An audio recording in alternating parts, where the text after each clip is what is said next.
कहानी आखिर कितनी ज़मीन पृष्ठ संख्या 110 खोलोगे। पाठ बोध पढ़ा रही हूँ। लियो टॉल्स्टॉय की कहानी पर आधारित यह कहानी महत्वपूर्ण संदेश देती है कि लालच का फल कभी अच्छा नहीं होता। मनुष्य जीवन में जो भी धन दौलत एकत्र करता है वह सब इसी दुनिया में रह जाता है। वह खाली हाथ ही इस दुनिया से विदा होता है। प्राचीन काल की बात है, दो बहनें थी। तो बहुत पुरानी बात है, दो बहनें थी। बड़ी बहन का विवाह एक सौदागर के साथ तथा छोटी बहन का विवाह एक किसान के साथ हो गया था। एक बार की बात है, बड़ी बहन अपनी छोटी बहन के घर गई। तो बड़ी बहन की शादी सौदागर से हुआ और छोटी बहन का शादी क्या है, एक किसान के साथ हुआ। तो एक बार बड़ी बहन घूमने के लिए छोटी बहन के घर जाती है। दोनों तब आपस में बातें करते हैं। बड़ी बहन बोलती है, हमारा जीवन तो बहुत ही सुखमय है। बड़ी बहन काफ़ी खुश है, बोलती है हमारा जीवन काफ़ी सुखमय है। हम लोग क्या है, शहर में आराम से रहते हैं, अच्छा खाते हैं, अच्छा पहनते हैं, सैर सपाटे तमाशे थिएटर्स में हमारा समय बीतता है। तो यहाँ पर क्या है, हम लोग सैर सपाटे करते, घूमते फिरते हैं, तमाशे थिएटर करते हैं। तो क्या है, हमारा समय बहुत अच्छा बीतता है। छोटी बहन को अपनी बड़ी बहन की बातें बिल्कुल अच्छी नहीं लगी। जो छोटी बहन है उसको तो दीदी की बात बिल्कुल अच्छी नहीं लग रही थी। वह बोली, तुम लोग केवल सजी धजी रहती हो, सज धज कर रहती हो, आमदनी अधिक है, लेकिन एक दिन सब हवा हो जाए तो अच्छा कमाते हो, मगर एक दिन जब सब अब विपत्ति में पड़ोगे और ये सारी कमाई जब खत्म हो जाएगी तब क्या करोगे। जीजी, हम लोग तो सीधा सादा जीवन व्यतीत करते हैं। तो छोटी बहन बोलती है कि हम लोग सीधा सादा जीवन बिताते हैं, हमें कोई दिक्कत नहीं, हमें किसी प्रकार की चिंता नहीं रहती। तो हम लोग सादा सीधा जीवन बिताते हैं, इसीलिए क्या है, हमें कोई चिंता नहीं, पैसा रहे या ना रहे, हम लोग कुछ भी भोजन खा के अपना जीवन बिता लेंगे। पर पैसा एक बार आ जाए और वो हाथ से निकल जाए तो काफ़ी कष्टदायक होगा। बड़ी बहन ताना मारते हुए बोलती है। तब बड़ी बहन छोटी बहन को ताना मारती है और कहती है, तुमने जीवन के सुख और आनंद को भोगा ही कहाँ है, भला तुमने सुख और आनंद देखा ही कहाँ है। तुम्हारी जिंदगी भी कोई जिंदगी, भला तुम जो इस प्रकार से जी रहे हो यह भी भला कोई जिंदगी है।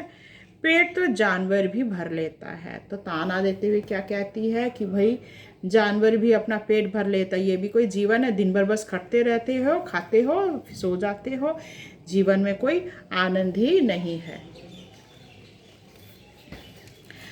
छोटी बहन का पति, जो छोटी बहन है उसका पति जो है दीना, उन दोनों बहनों की बातें सुन रहा था। तो दीना जो है चुपके चुपके क्या कर रहा था, दोनों बहनों की बातें सुन रहा था। उसने सोचा बात तो सही है।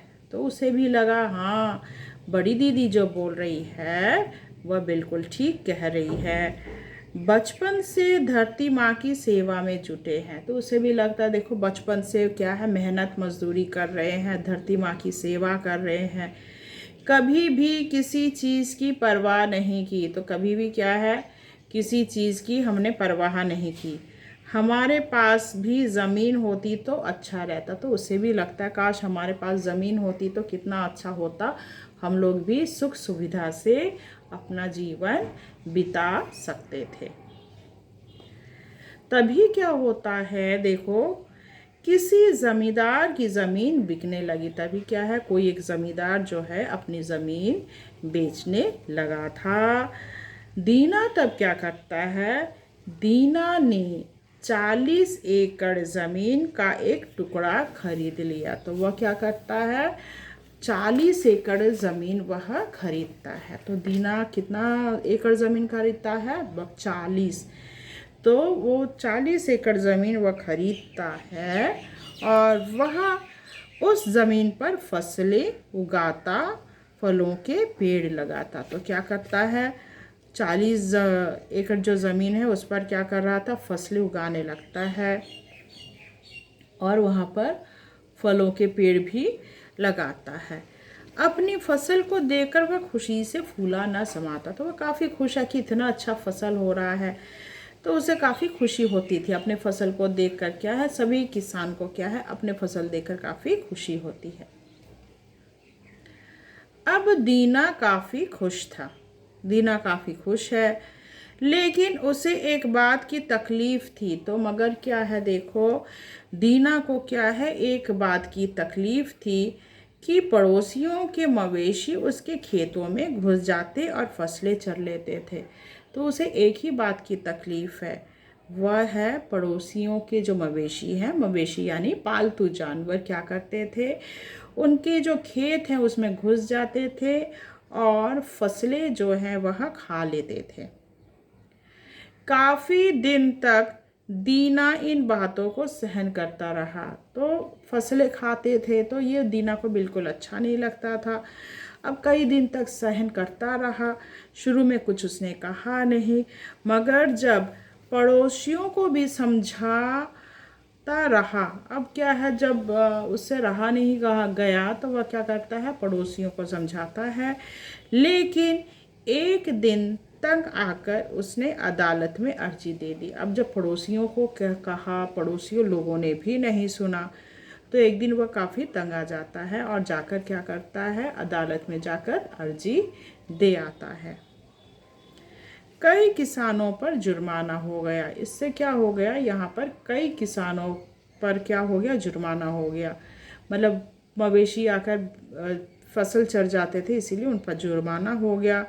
अब तो पड़ोसी भी उससे ईर्ष्या करने लगे। अब क्या होता है, जब मतलब जुर्माना हो गया तो पड़ोसी लोग भी अब क्या है, दीना के ऊपर ईर्ष्या करने लगते हैं।